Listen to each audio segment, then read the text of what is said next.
अस्सलाम वालेकुम नाज़रीन, प्रोग्राम लाइव लाइन साण करे तव्हांजो मेज़बान डॉक्टर वाहिद बशमार हाज़िर आहे। नाज़रीन, तव्हांखे ख़बर अथनि प्रोग्राम में असां तव्हांखे मुख़्तलिफ़ बीमारियुनि जी ॼाणींदा आहियूं। मुख़्तलिफ़ महिमान डॉक्टर असां सां गॾु हूंदा आहिनि। अॼु जेका असां ॻाल्हि ॿोल कंदासीं उहा कंदा हार्ट फेलियर, फ़ौरन दिलि जो दौरो या दिलि जो जेको बंदि थी वञणु, इहो छा आहे, इन बारे में तव्हांखे ॼाण ॾींदासीं। उनजा कहिड़ा सबब आहिनि, कहिड़ियूं निशानियूं हूंदियूं, ऐं जेकॾहिं फ़ौरन हार्ट फेलियर थी थो वञे त उन मरीज़ खे कीअं बचाए सघिजे थो, इन बारे में तव्हांखे मुकमल ॼाण ॾींदासीं। रमज़ान शरीफ़ अचण वारो आहे, कुझु इन ते बि डिस्कस कंदासीं त जेके दिलि जा मरीज़ आहिनि छा उहे रोज़ो रखी सघनि था या कहिड़ा एहतियात कनि, कीअं कनि, छा कनि, थोरो उन हवाले सां बि तव्हांखे रहनुमाई ॾींदासीं। इन सिलसिले में मूंसां गॾु जेको महिमान आहे नाले वारी प्रोफेसर डॉक्टर ख़ालिदा सूमरो मूंसां गॾु आहे, जेके पाण कार्डियोलॉजिस्ट आहिनि, काफ़ी महारत रखनि था। डॉक्टर साहब खां पुछंदासीं त हार्ट फेलियर छा आहे ऐं उहो छो थींदो आहे। अचो त पंहिंजे महिमान सां ॻाल्हि ॿोल जो सिलसिलो शुरू कयां। अस्सलाम वालेकुम। वॾी महिरबानी प्रोफेसर साहिबु, तव्हां हिते असां वटि आहे। डॉक्टर साहिबु, हार्ट फेलियर मुंहिंजे दिलि जी इलाही बीमारी, उहो छो थींदो आहे, इहो आहे छा? एक्चुअली हार्ट फेलियर जेको आहे सो जंहिंमें दिलि जा पठा या गोश्त जंहिंमां दिलि ठहियलु आहे उहे पंहिंजो कमु न कनि प्रॉपरली, हुनखे अॻिते वधाइनि न एऑर्टा जी तरफ़, त इन कैफ़ियत में जंहिंमें हू पंहिंजो कमु छॾे था ॾियनि या नथा कनि प्रॉपरली, त उनखे चइबो आहे हार्ट फेलियर। त उहो छो छॾींदा, उहो गोश्त छो कमु करणु छॾे ॾींदो आहे? इन जा ॿ क़िस्म आहिनि हार्ट फेलियर जा। हिकिड़ो त उहो जंहिंमें दिलि वधी वञे, दिलि जा मतिलबु साइज़ वॾी थी वञे, हार्ट जा जेके पठा या मसल्स आहिनि उहे प्रॉपरली कमु न कनि, पंहिंजो खून अॻिते न वधाए सघनि। ठीकु आहे। ॿियो इहो क़िस्म आहे जंहिंमें जेके दिलि जूं दीवारूं चइजनि उन में सख़्ती अची थी वञे, उहा थुलियूं बि थियनि थियूं, सख़्ती बि अचे थी, उनखे उन में स्लो थींदी ऐं उनखे चइबो आहे डायस्टालिक डिसफंक्शन। अॼुकल्ह इन या फेलियर जो रीज़न जेको आहे सो औरतुनि में वधीक कॉमन थींदो थो वञे। सो सिस्टालिक हार्ट फेलियर ऐं diastolic heart failure. Systolic heart failure heart properly contract न करे, डायस्टालिक हार्ट फेलियर जंहिंमें खून जी जमा थियण जी, दिलि जे अंदरि खून जी जमा थियण जी गुंजाइश घटिजी वञे ऐं उन खां पोइ दिलि जी साइज़ वॾी छो थींदी आहे, इन जा के सबब आहिनि मैडम? इन में मुख़्तलिफ़ रीज़न्स आहिनि। उहे बि दिलि सां लाॻापियल ई आहिनि सवाइ एनीमिया जे, जंहिंमें एनीमिया उहा शइ आहे जंहिंमें खून घटि थो थिए, उन में इहो कॉमनली हार्ट फेलियर थी सघे थी। पर दिलि सां लाॻापियल सभई जेके डिज़ीज़िस आहिनि, जेके तव्हां ब्लड प्रेशर जी ॻाल्हि कंदव, जेकॾहिं तव्हां जेके हार्ट जा वेल्व चइबा आहिनि, दरवाज़ा चइबा आहिनि चइनि कमरनि में अचणु खून जे अचणु वञण जे लाइ, उन्हनि खे में का ख़राबी हुजे त उन करे बि थी सघनि था। पैदाइशी नुक्स जेके दिलि जा हूंदा आहिनि उन जे करे बि जेको हार्ट फेलियर जा चांसिस वधी था वञनि। ऐं सभिनी खां वॾी ॻाल्हि आहे त असांजूं जॾहिं शरियानूं बंदि थियनि थियूं ऐं हार्ट अटैक थिए थो त उन करे बि दिलि खे प्रॉपर खून नथो मिले। हा, इहो ई त मां डिस्कस कयां थी त जॾहिं दिलि जा पठा उन खे मतिलबु नथो मिले खून, त आहिस्ते आहिस्ते उहो कमज़ोर थियनि था। दिलि जी साइज़ वधी वञे त छा उनजो इलाजु आहे? इनिशियली त असां उनखे ट्रीट करे सघूं था, पर हिकिड़ी सर्टिन में लेवल ते अची करे इहो दवाउनि ते उनखे कंट्रोल करणु या उन सिम्टम्स खे कंट्रोल करणु ॾाढो ॾुखियो थी वेंदो। हा, स्लोली एंड ग्रेजुअली जेकॾहिं असां उनखे दवाऊं न वठूं प्रॉपरली, दिलि जो केयर न कयूं त इहा साइज़ आहिस्ते आहिस्ते वधंदी वेंदी। अच्छा डॉक्टर साहब, मूंखे इहो ॿुधायो त जॾहिं दिलि जी साइज़ वधी वञे त इन जो इलाजु छा आहे? पहिरीं त जीअं मां ॿुधायो त पहिरीं मेडिसन ते ट्राई कंदा आहियूं। जेकर नथो थिए, दिलि वधे थी दवाउनि वठण जे बावजूदि, ऐं उन वक़्तु पोइ कुझु डिवाइसिस जेके अॼुकल्ह इंट्रोड्यूस कया विया आहिनि ॿाहिरिनि मुल्कनि में बि, बल्कि असां वटि बि उहे अॼुकल्ह लॻाया वञनि था। उन्हनि में परमनेंट पेसमेकर आहे, उन में ICD आहे, उन में CRT आहे, इहे सभु शयूं। न उहे छो लॻाईंदासीं? जॾहिं वरी गोश्त वधंदो पियो वञे, छा का सर्जरी का ऑपरेशन करे उनखे नॉर्मल साइज़ में नथा वठी सघूं? न, इहो पॉसिबल न आहे। उन में रुॻो हिकिड़ो ऑप्शन आहे असां वटि, उहो इहो आहे त जेकॾहिं इन दिलि में एन्यूरिज़मल डायलिटेशन थी वञे त सर्जरी करे सघो था। एन्यूरिज़म वारो पोर्शन हटाए करे उनखे पोइ मतिलबु पोइ इहा जे साइज़ खे रोके जेकॾहिं इहा वधंदी वेंदी त इहा त हिकु अहिड़ी स्टेज ईंदी त उहा डेंजरस थी वेंदी, दिलि हार्ट फेल्योर में हली वेंदी। इनखे रोकण लाइ या मरीज़ जी ज़िंदगी खे वधाइण लाइ सिर्फ़ु डिवाइस लॻाए सघजनि थियूं। डिवाइस लॻाए सघजनि था। नंबर 2 जेका असां वटि पाकिस्तान में फैसिलिटी न आहे उहा आहे हार्ट ट्रांसप्लांट। न त डिवाइस छा कंदा उन जी साइज़ जेका वधे थी उनखे रोकींदियूं? डिवाइस ईअं कंदो जो तव्हांजी जीअं आहे पेसमेकर्स, हुनजी लीड जेके पहिरियों अंदरि पियूं हूंदियूं आहिनि उहे दिलि जी हरकत खे तेज़ कंदियूं त जीअं हुनजे पठनि ते प्रेशर घटि थिए। कंट्रेक्शन, हा, हुनजी कंट्रेक्शन खे वधाइनि थियूं। सो इहो हिकिड़ो त हार्ट जी रफ़्तार खे तेज़ कंदियूं ऐं ॿियो हुननि जी जेका जिथे हुनजी लीड लॻल आहे उन पोर्शन जी जेका आहे सा कंट्रेक्शन वधाइनि थियूं। बसि इहो ई हिकिड़ो ई इलाजु आहे या वरी तव्हां हार्ट ट्रांसप्लांट करे सघो था ॿियो को दवाउनि जे ज़रिए अञा फ़िलहाल? जेकॾहिं एन्यूरिज़मल डायलिटेशन के सबब जे करे थी आहे दिलि में, जीअं हार्ट अटैक आहे, हार्ट अटैक में असां सभिनी खे ख़बर आहे त उहो हिसो बंजर थी वेंदो आहे, आस्ते आस्ते उहो डायलेट थींदो वेंदो एन्यूरिज़मल फॉर्मेशन। अच्छा, ॿियो तव्हां ॿुधायो त जॾहिं असांजो जेको पठा आहिनि या गोश्त आहे जेको दिलि जो उहो उन जूं दीवारूं थुलियूं थी वञनि या उनजी कंट्रेक्शन लेवल एतिरी घटी वञे, स्लो थी वञे, इन जो को इलाजु आहे? इन में दवाउनि ते छा थींदो?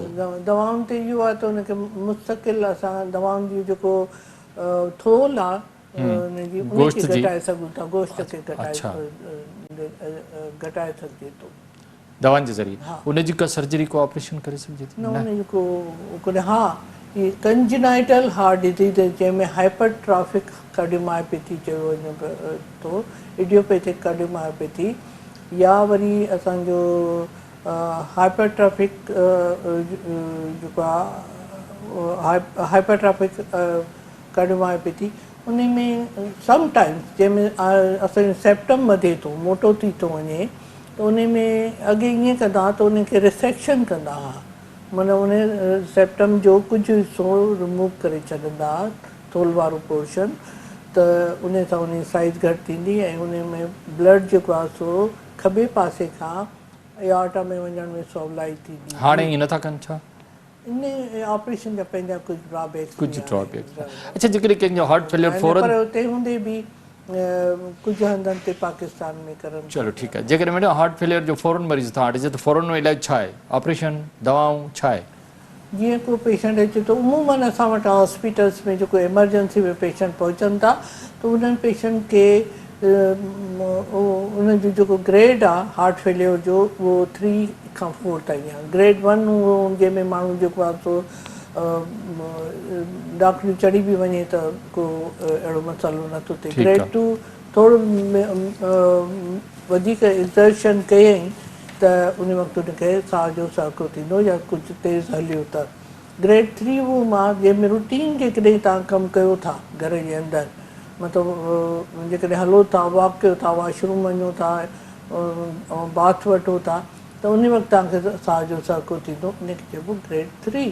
4 उहो आहे त जंहिंमें तव्हां सिधा सुम्ही नथा सघो, उथी वेही वारो, राति जो तव्हांखे उथारींदो, ॾींहं जो जेकॾहिं मतिलबु तव्हां लेटण जी कोशिशि कंदव सिधो त तव्हांखे मतिलबु सुम्ही न सघंदव, आर्थाप्निया। हा, उन में सको थींदो ऐं मरीज़ सुम्हण जे मतिलबु दिलि जी कहिड़ियुनि बीमारियुनि में सुम्हण में तकलीफ़ थींदी आहे या कहिड़ियूं हुन में के ॿ शयूं दिलि जूं बि इलाही बीमारियूं इन सभिनी में? हर दिलि जी बीमारी आफ्टर ऑल वञी लैंड कंदी हार्ट फेलियर में। अच्छा, heart failure, valvular heart disease हुजे, कंजनाइटल हार्ट डिज़ीज़ हुजे, तव्हांजो शरियाननि जी बीमारी हुजे, तव्हांजो अमाइलॉइडोसिस हुजे, या मतिलबु जेके मतिलबु मेटाबॉलिक जे सिंड्रोम जे करे तव्हांजो डायबिटीज़ वग़ैरह। फौरन इलाजु छा आहे जेकॾहिं हार्ट फेलियर जो मरीज़ फौरन तव्हां वटि पुछो त इलाजु छा आहे हुनजो? उन में जीअं एमरजेंसी में अचे थो त असांखे उन जे लंग्स ते जेको लोड पए थो, छाकाणि इहो दिलि जे अंदरि जेको खून अचे थो उहो प्रॉपरली एक्सपेल नथो थिए, कंट्रेक्शन नथी थिए न, त उहो ॿाहिरि मतिलबु हुन में उहा कुवत नथी रहे त ॿाहिरि मोकिले सघे एऑर्टा में वॾी शरियान में जो असांजे सॼे जिस्म में इहो सर्कुलेट करे त छा थींदो आहे त इहो ब्लड असांजे लंग्स में जितां ईंदो आहे साफ़ थी करे उते जमा थींदो आहे पियो त उन करे ब्लड जॾहिं जमा थिए थो लंग्स में त जो मरीज़ आहे उहो साहु खणी न सघंदो आहे उनजी ऑक्सीजनेशन प्रॉपर न थी सघंदी आहे त इन लोड खे ख़तमु करण लाइ असां कुझु इंजेक्शन ॾिनी वेंदियूं आहिनि उन में खे चइबो आहे डायरेटिक्स उहो एक्स्ट्रा जेको लंग्स ते लोड आहे उनखे घटाईंदियूं आहिनि मरीज़ खे फौरन ऑक्सीजन ॾिनी वेंदी आहे ऐं ऑक्सीजन डायरेटिक उन दिलि जी रफ़्तार वधियल हूंदी आहे उमूमन उनखे घटि करण जी कोशिशि कई वेंदी आहे दवाउनि जे वसीले क्या फौरन का सर्जरी भी करे सकती थी फौरन उन सूरत में जीअं हाणे हार्ट अटैक थियो तव्हांजे मरीज़ खे फौरन मरीज़ एक्सटेंसिव हार्ट अटैक थियो ठीकु आहे उन में जेकॾहिं हार्ट फेल्यूर में मरीज़ वञे थो हलियो पल्मोनरी एडीमा चवंदा आहिनि हिन कैफ़ियत खे त उन में मरीज़ खे दवाई ॾेई फौरन असां कैथ लैब में शिफ्ट कंदा आहियूं जेकॾहिं STTMI आहे त उन्हनि जी प्राइमरी PCI फौरन करे छॾिबी आहे एंजियोप्लास्टी हा एंजियोप्लास्टी करे उन में स्टेंट विझिबो आहे त जीअं उन एरिया जो वक्रो बहाल थिए ऐं दिलि जी जेके गोश्त जी कमज़ोरी आहे उहा दूर थी वञे उहो त थियो पर छा सर्जरी बि अहिड़नि मरीज़नि जी करे सघिजे थी फौरन बाईपास ते वञी सघिजे थो ॾिसो जेकॾहिं अहिड़ा मरीज़ एंजियोप्लास्टी जे क़ाबिल न आहिनि हिक खां वधीक शरियानूं बंदि आहिनि अहिड़े हंध ते बंदि आहे जिते तव्हां खोले नथा सघो या खोलण सां वधीक नुक़सानु थिए थो कॉम्प्लिकेशन थींदियूं त अहिड़नि मरीज़नि में जंहिंजा टारगेट हेठां वारी जेकी शरियानूं आहिनि उहे ॾाढियूं सुठियूं न आहिनि डिफ्यूज़ डिज़ीज़ आहे त अहिड़नि मरीज़नि खे असां मोकिलींदा आहियूं बाईपास अर्जेंट बाईपास जे लाइ अर्जेंट बाईपास थी सघे थी अहिड़नि मरीज़नि जी त पोइ उन उहो हार्ट अटैक खां रिकवर थी वेंदा उहो ज़ाहिर आहे सर्कुलेशन वधाईंदासीं न असां करोनरी आर्टरीज़ जी उन में ग्राफ्ट लॻंदा आहिनि बाक़ाइदे ग्राफ्ट लॻाए हुनजी सर्कुलेशन बहाल कंदासीं त इहो heart failure slowly and gradually तव्हां छा था सम्झो माना कवर थियणु शुरू कंदो तव्हां छा था सम्झो एंजियोप्लास्टी बहितर तरीक़ो आहे या बाईपास बहितर तरीक़ो आहे उहो ॿिन्ही जा पंहिंजा पंहिंजा हिकिड़ी इंडिकेशन पर अॼुकल्ह मोस्टली असां एंजियोप्लास्टी ते ज़्यादा मरीज़ वञनि मरीज़ मोकिलियूं था बाईपास तमामु घटि था कयो हा तमामु घटि था कनि ऐं उहो घणो करे अवेलेबल बि मोस्टली सेंटर्स वॾनि सेंटर्स में आहे पर उते बि एंजियोप्लास्टी खे प्रेफर कयो पर उहो उन करे जो इहो हिकिड़ी क्विक रेमेडी आहे जॾहिं असां बाईपास कयूं था उहो इट टेक्स टाइम हा मसल इज़ टाइम हिन में जल्दी तव्हां हिन में फौरन कढी खोले तव्हां हुनखे स्टेंट विझी छॾियो ऐं अच्छा ईअं बि कॾहिं थियो आहे त हिकिड़ो कैबेज हिकिड़ो वॾो प्रोसीजर आहे एंजियोप्लास्टी जेको आहे सो कंपेरेटिवली सेफ बि आहे ऐं नंढो प्रोसीजर आहे असांखे खपे टाइम खे सेव करिणो आहे उन करे एंजियोप्लास्टी करे कॾहिं अहिड़ा बि मरीज़ डॉक्टर साहिबु तव्हां वटि आया आहिनि जिन जी तव्हां एंजियोप्लास्टी कई हुजे पर पोइ बाद में वञी करे तव्हां बाईपास ॾे विया हुजो ईअं थी सघे थो पॉसिबल आहे ईअं जीअं हाणे को मरीज़ आयो असां वटि हुनखे ऑलरेडी तव्हांजूं 2 शरियानूं बंदि आहिनि मुख़्तलिफ़ हंधनि ते ऐं पर हिन वक़्तु जेको आहे सो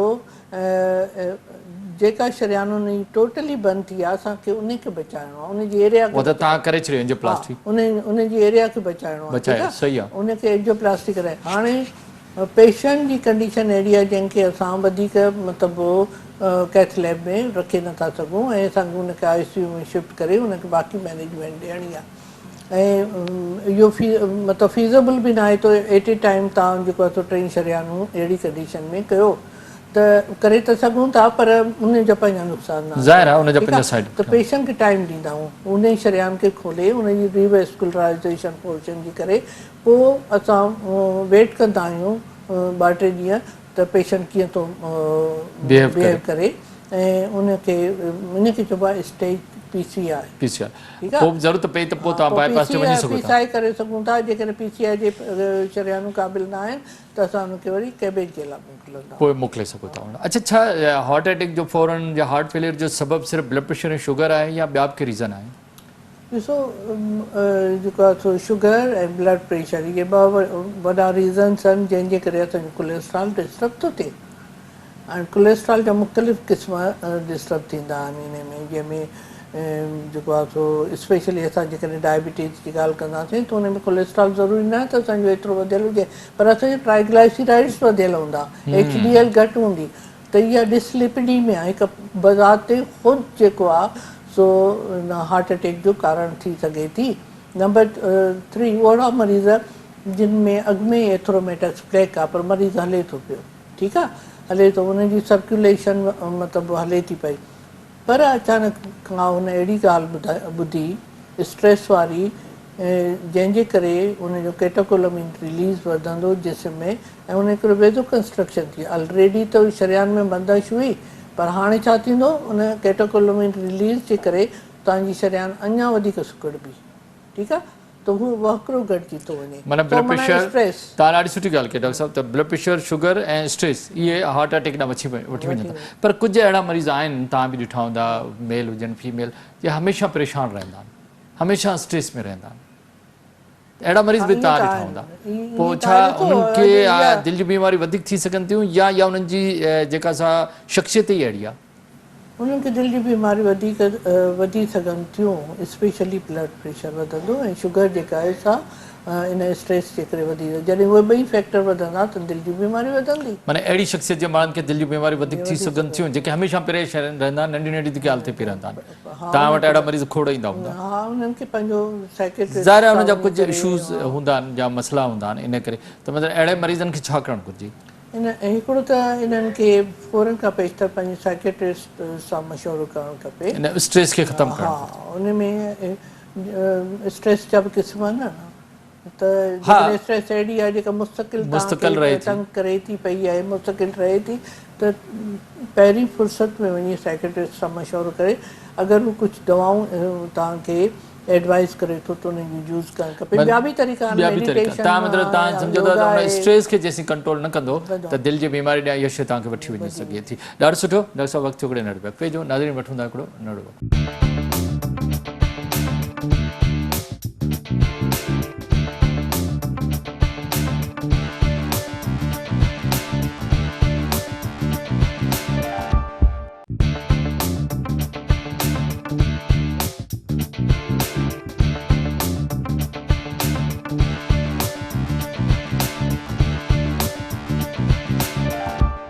वेलकम बैक नाज़रीन, अचो पंहिंजे ॻाल्हियुनि जो सिलसिलो ॿीहर प्रोफेसर डॉक्टर ख़ालिदा सुमरो असां सां आहे, उन सां शुरू कयूं।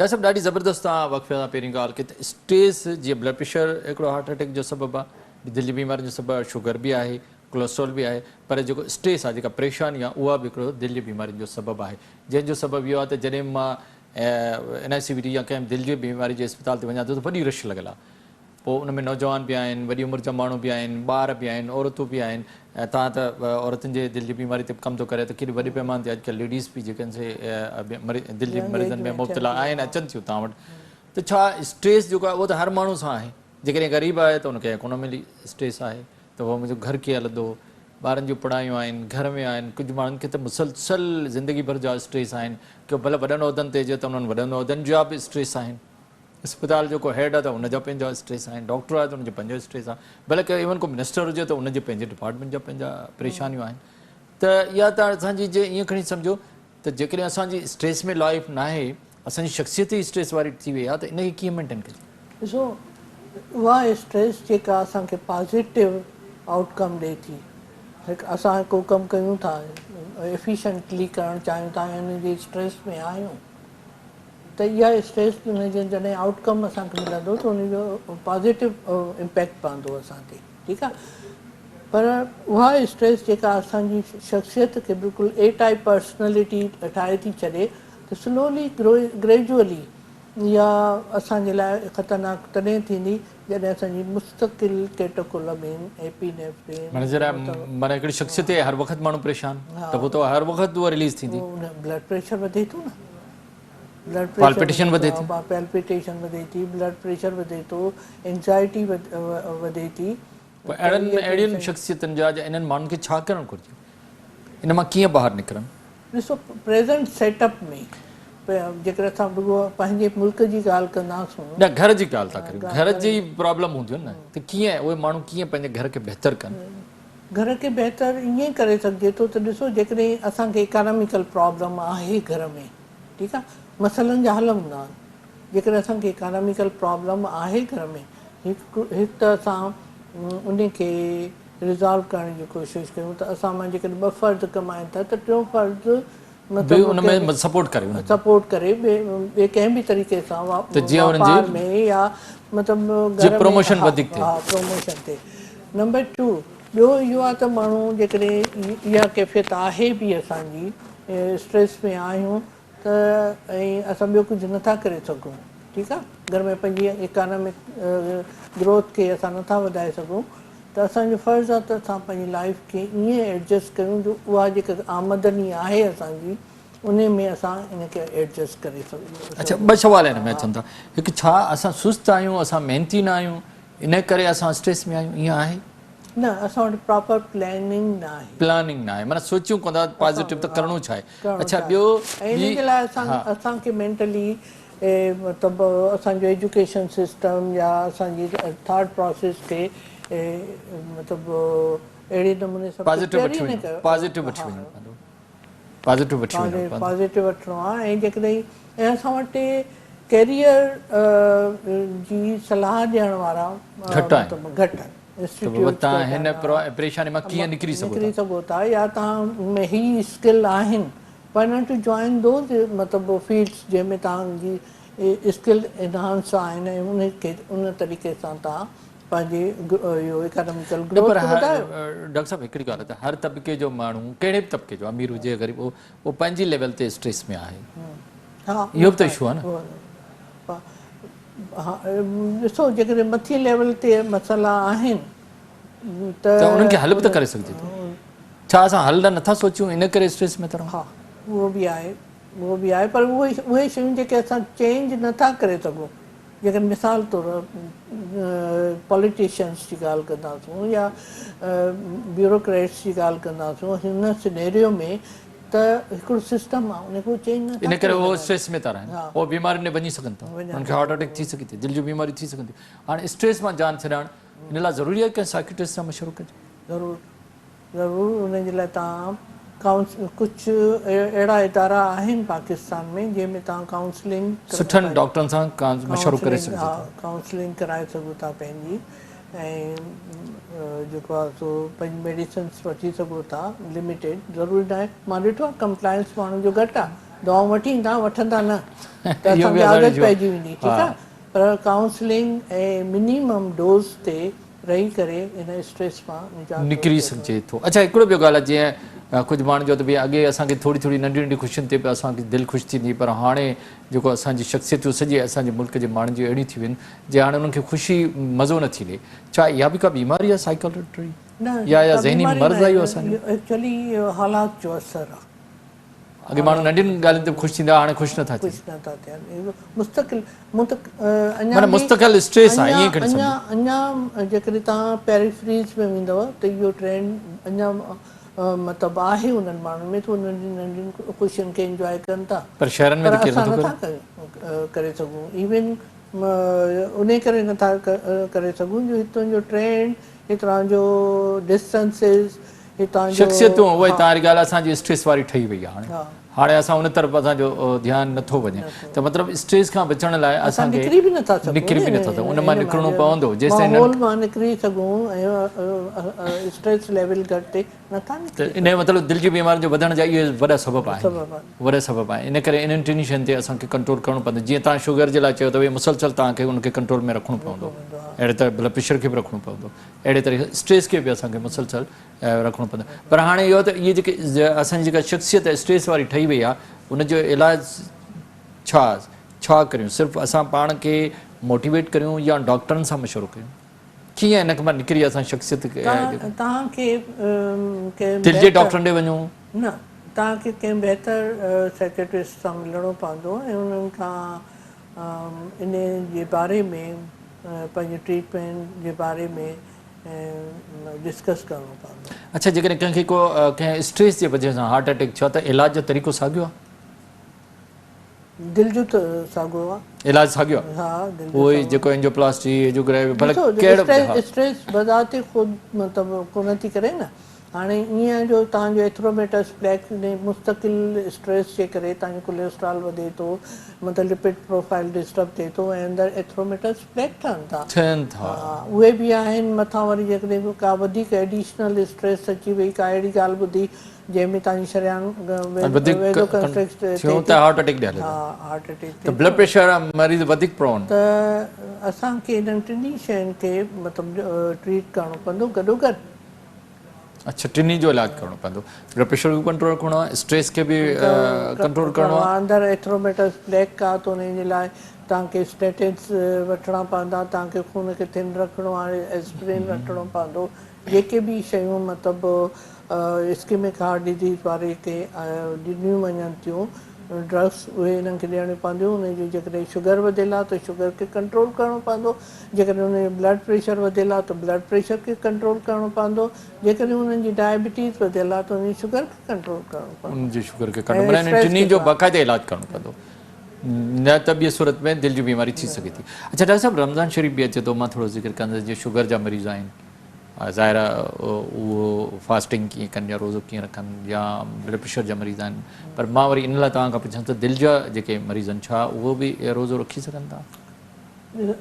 जेकॾहिं असां ॻाल्हि कंदासूं दिलि जा मरीज़, कुझु मरीज़ अहिड़ा आहिनि जेके रखे सघनि था, कुझु मरीज़ अहिड़ा आहिनि ऐं कुझु में कंट्राइंडिकेशन आहे, ठीकु आहे।